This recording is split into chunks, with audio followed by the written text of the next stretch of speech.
Hey, good morning guys, it's Robbie, your parts, and today we are actually do some fabrication work. We're gonna try to get the Mishimoto radiator in nice and clean. We're gonna route the power steering cooling lines and the oil cooler in the front. And that's kind of my goal, and then also work on the shifter today, take it apart and get it painted, and kind of tighten it up because it's super loose and nasty. But what my goal, so here's kind of where we're gonna go over what if you guys wanna watch, which would be really cool, and I would appreciate that. What's happening is I have to notch out, let's see if I can better light. I have to notch out right here where this line is at, pretty much all the way down because the radiator is a little bit too wide. I'm gonna try to retain this mounting hole if I can, then I'll have to utilize this one right here. But that's the only way I'm gonna get it to where it's at. The radiator is actually gonna fit flush against the support right here because I really don't want it leaning out an inch or so. I mean, it's just getting too close. Especially if we end up running the turbo manifold, we're gonna need a little bit more clearance, so I might as well just do the work right now to get it fabbed up and in there correctly. What do you guys think of the oil cap revolver, son? We're getting there, fellas. It's a little bit of work. I think I notched it out pretty even and nice on both sides because it, you know, kind of rounded right here and just rounded right there. It's actually setting in a little bit better than it was before. Just still gotta tighten it down in there so it, I did have to modify the radiator. I'll show it to you guys, but I pretty much had to bend the fins. Not the fins, but there's little metal, here we go right here, little metal plate that I had to bend backwards. Didn't want to really cut it off, because I didn't know what that would do to the aluminum or the radiator, but just bending it was okay. It didn't fuck up the radiator. I am kind of messing up a little bit of the fins going in and out, but I guess that's what R&D and projects and, you know, fab work is all about. So I'm actually really happy with how it's coming out. It looks really good. So I'm gonna spend a little bit more time, get this nice and tidied up, and I'll show you what it looks like when I'm done. All right guys, I got the radiator nice and mocked in. I painted the subframe again black because of where I had to modify it and pretty much get it all dented in and cut and stuff. I think it came out pretty good. It's really uniform. Nice little U, nice little U. And it actually fits in the stock location. And then what I'm gonna do is put the oil cooler right here, and I'm fabbing up a bracket right now where I wanna put it right there and then screw it on and zip tie in the middle so then it's nice and secure. Got it in, everything's nice and tidy. I actually got to use the OEM brackets, which I think I'll still fabricate some, but at least I know that it's in good enough to actually utilize those, so the fitment must be pretty good. I was almost gonna think of going to half size because this was kind of getting a pain in the ass, but I actually did make it work, and I'm actually happy with the results. Still got a lot of clearance in there. Not as far back as I really wanted to go, but I mean, I was just chopping and bending, you know, hitting stuff, and just, I thought that was pretty sufficient where it's only about a ½ inch clearance or so, so it's not too bad at all.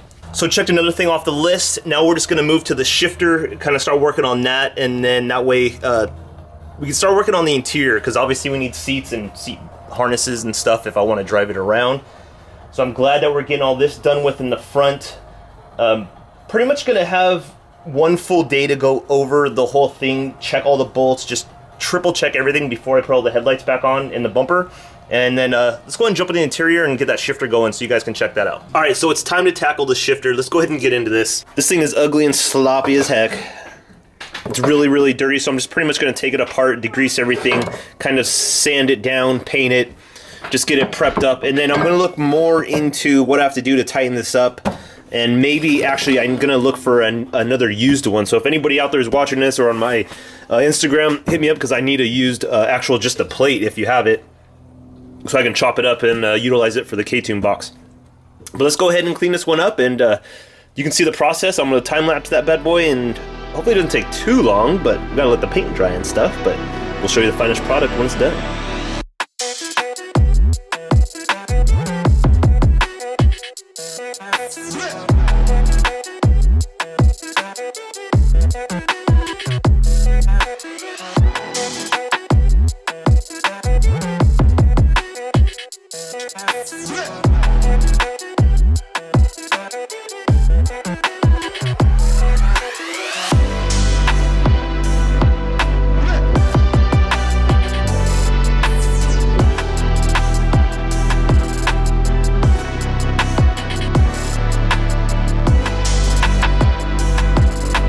Pretty simple to take apart. What, 1, 2, 3, 4, 5, 6 bolts. This thing is really, really dirty. There's actually like cobwebs down in the bottom here.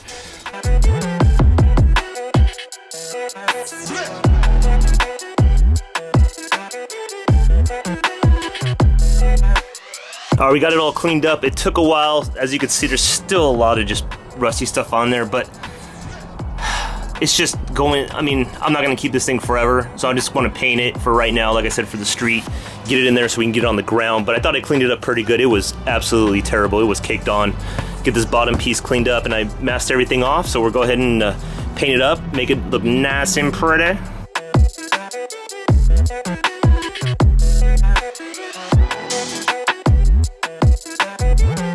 Finally got the shifter all painted and put together, and you know what? I'm extremely impressed with how it came out. It feels a little bit better because I cleaned it up, but it's still really, really loose, but I think that's just something on how this shifter really is. But it does look 1,000 times better, and I bet you when I put it in the interior, it's gonna look awesome. So just check it out. Bam, there we go, guys. This thing looks so sweet now. It's gonna look so good in the interior. It was just an old rusty piece of shit before. And yeah, look at that. It's just functions how it's supposed to, doing everything, and just a little bit of elbow grease and some time and effort, and you know, it turns something kind of crappy and ugly looking into something that looks not brand new, but you know, definitely much better than how it looked. And these came in the mail today, which was really exciting. I ordered them because I didn't think I was gonna be able to use the hood prop because the radiator was in the way, but obviously, as you guys saw, I mocked it up perfectly, so it shuts. And what is cool about these particular ones are these are the old school ones actually made in Japan before they converted them to China. These are probably, I want to say, about 6 years old, and I had to buy them from internationally just to get them. So I'm really happy about that. That's pretty cool. Thanks again for watching, guys. I appreciate all the support. Again, Project CB's taken up a shit ton of my time, but as you can see, I've definitely been putting in the work. It is coming along. Again, for all you Subaru guys, I feel really bad neglecting not having any content lately because this thing is taking up all my time. But again, once this thing's out of here, that's probably going to be the next major series. So believe me, it's not going to be forgotten. Remember, always live your dream, guys. This is Robbie, your part. I'll see you at the next video. Bye.